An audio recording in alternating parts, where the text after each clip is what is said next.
दोस्तों, बानरराज बाली जिसके बल और पराक्रम के सामने कोई भी टिक नहीं पाता था। एक ऐसा बानर जिसने स्वयं दशानन रावण को अपनी कांख में दबा लिया था और दबाने के पश्चात उसने चारों समुद्र तट पर संध्याकालीन बंधन किया, उसके बाद में ही उसको छोड़ा था। एक ऐसा बानर जिसके सामने अगर युद्ध करने के लिए कोई आया करता था तो उसका बल क्षीण हो जाता था, उसका आधा बल बाली के अंदर प्रवेश हो जाता था। इसी प्रकार से बहुत सारी कहानियां बानरराज बाली के संबंध में प्रचलित हैं, लेकिन आज इस वीडियो के माध्यम से वानरराज बाली के जीवन के संबंध में कुछ ऐसे रोचक तथ्य जो शायद आप नहीं जानते होंगे, उनके बारे में बात करेंगे। जैसे कि किस श्राप के कारण बाली ऋषिमुख पर्वत पर नहीं जाता था।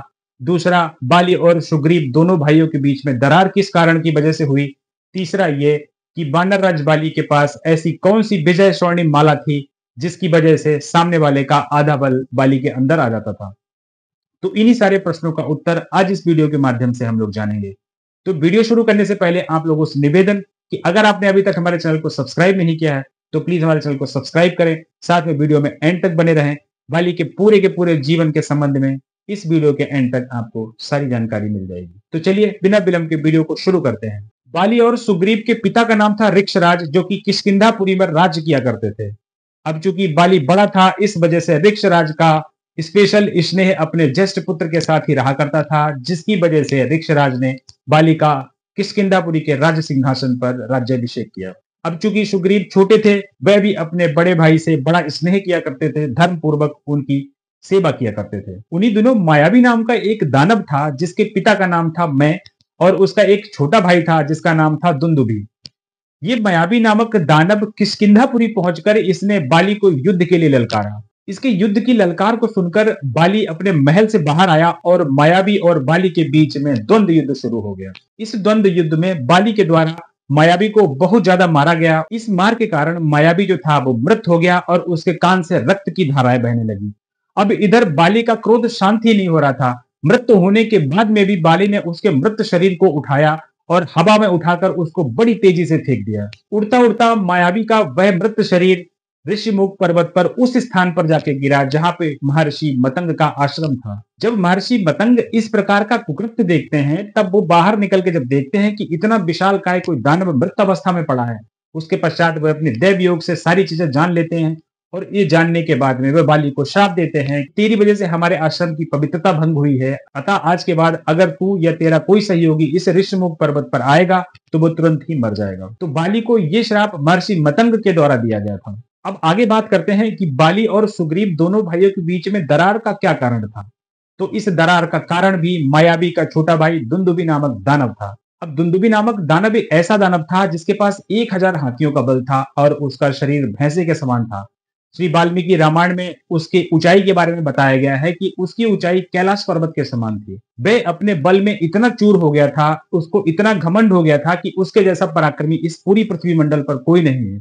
इस घमंड के कारण ही एक दिन वह दुंदुभी नामक दानव सागर के पास पहुंचता है और युद्ध के लिए ललकारने लगता है। सागर बाहर निकलकर जब देखते हैं तो वो युद्ध करने से मना कर देते हैं।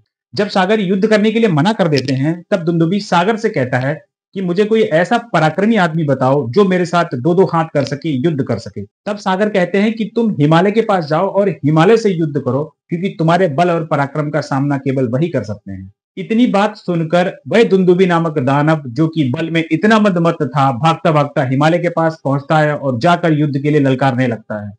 हिमालय जब उसकी बात सुनते हैं तो हिमालय भी उससे युद्ध करने के लिए मना कर देते हैं। जब हिमालय भी युद्ध करने के लिए मना कर देते हैं, तब दुंदुभी को क्रोध आ जाता है।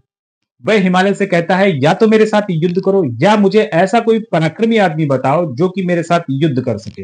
हिमालय बहुत देर तक सोचने के बाद में उस दुंदुभी नामक दानव को बताते हैं कि किष्किंधा नाम की एक पुरी है जिसमें कि बाली नाम का एक वानर राज करता है, वही तुमसे युद्ध कर सकता है, अतः तुम यथाशीघ्र किष्किंधापुरी जाओ और बाली को युद्ध के लिए ललकारो।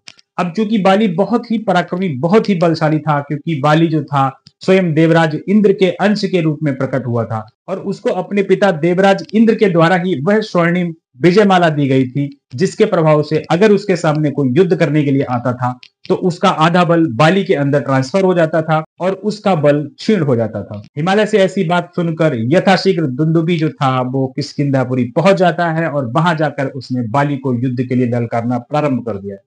उसकी ललकार सुनकर बाली को इतना क्रोध आता है कि अनावश्यक हमें कोई युद्ध के लिए ललकार रहा है, यथाशीघ्र बाली अपने महल से बाहर आते हैं। जब बाली को भागता हुआ सुग्रीव देखते हैं तो सुग्रीव भी अपने आप को रोक नहीं पाते हैं, क्योंकि वो भी अपने भाई से बहुत ही स्नेह करते हैं। जब वह दुंदुभी नामक दानव दोनों भाइयों को अपनी तरफ आता देखता है तो वह डर के मारे वहां से भागने लगता है। वह इतनी तेज भागता है और उसके पीछे ये दोनों भाई भाग रहे होते हैं। भागता भागता दुंदुभी एक गुफा में प्रवेश करता है। वह गुफा आगे चलकर पाताल लोक में पहुंचती है। जब बाली और सुग्रीव उस गुफा के द्वार पर पहुंचे तो बाली के द्वारा सुग्रीव को उस गुफा के द्वार पर रक्षक बनाकर खड़ा कर दिया गया और बाली ने सुग्रीव से कहा कि जब तक मैं वापस नहीं आता तुम यहां से हिलना मत। ऐसा कहकर बाली उस गुफा के अंदर प्रवेश कर जाते हैं।